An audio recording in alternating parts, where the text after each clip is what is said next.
Hey, here's a fun fact, in case you didn't know. Everybody dies. You're gonna die.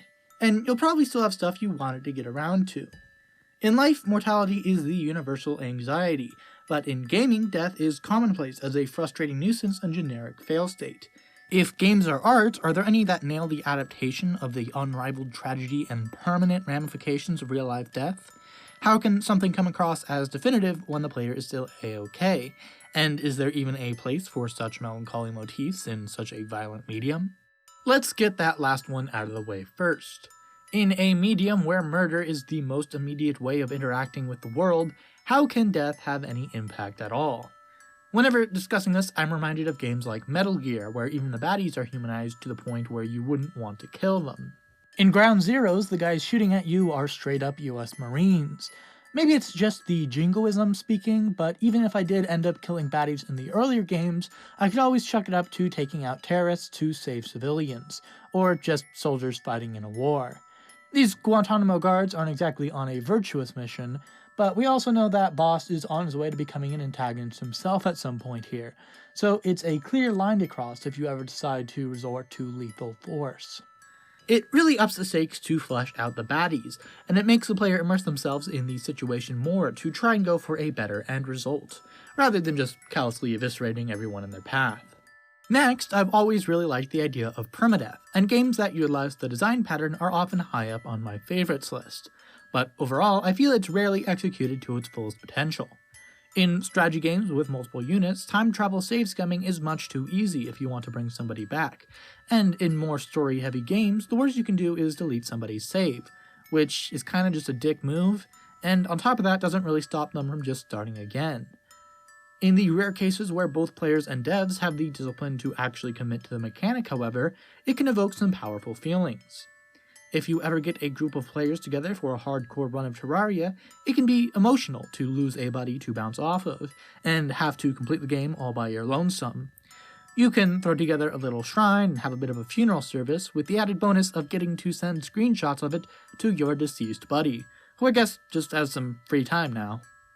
If something doesn't have permadeath, then by definition there's some sort of immortality situation going on.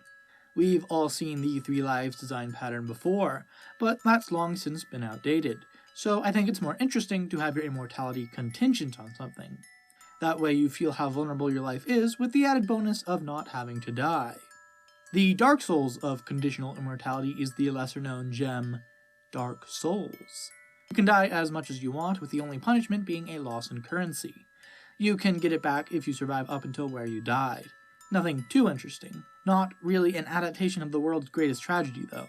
Just a slap on the wrist for messing up in a video game. But you also lose your humanity, turning into a zombified husk. The backstory here is that all humans are actually just an evolved form of a creature called a hollow. So long as humans have a reason to live, they can survive consciously forever. But when you die, you get discouraged, meaning you're more likely to give up and turn back into a sad shell. Only an echo of your former hopeful self. Mechanically, this just means becoming an uggo when you die, but in a larger sense, it contextualizes a sort of alternate ending to the game. When the player dies, they get upset, and that means they're more likely to give up on the video game and move on to something else.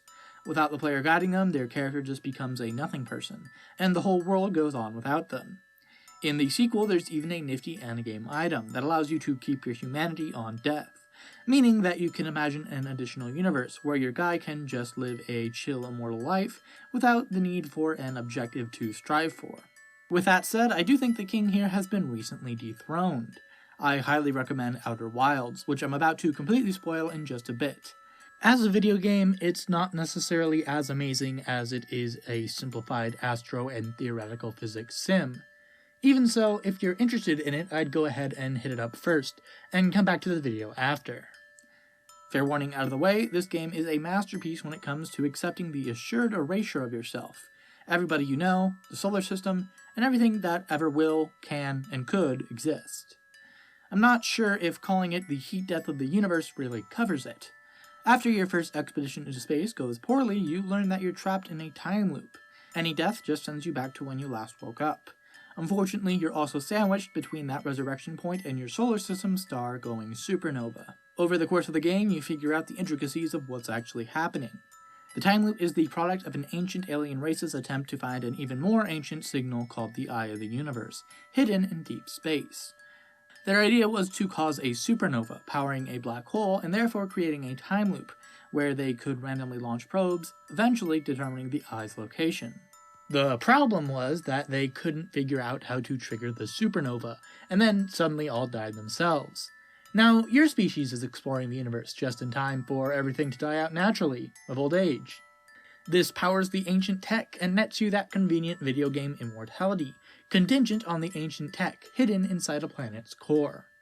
The end of the game has you salvaging the immortality machine for parts to go discover that space oddity, but what really got me about this conclusion is that you don't save the world. This sun and apparently all the other stars in the universe are just going out because it's time to go, and in exchange for making the greatest scientific discovery possible, you end the game accepting the death of everyone and everything. It's incredibly dark, but it manages to make it almost bittersweet.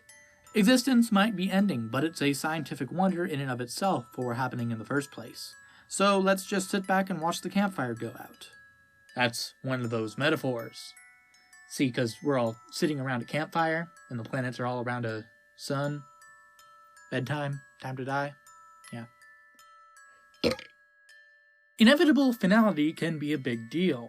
Permadeath, while cheatable, is effective when both the player and devs commit. And though it's going to be a long time, even suns will go down on you in time. Like a candle in the wind. Look, it's gonna happen eventually.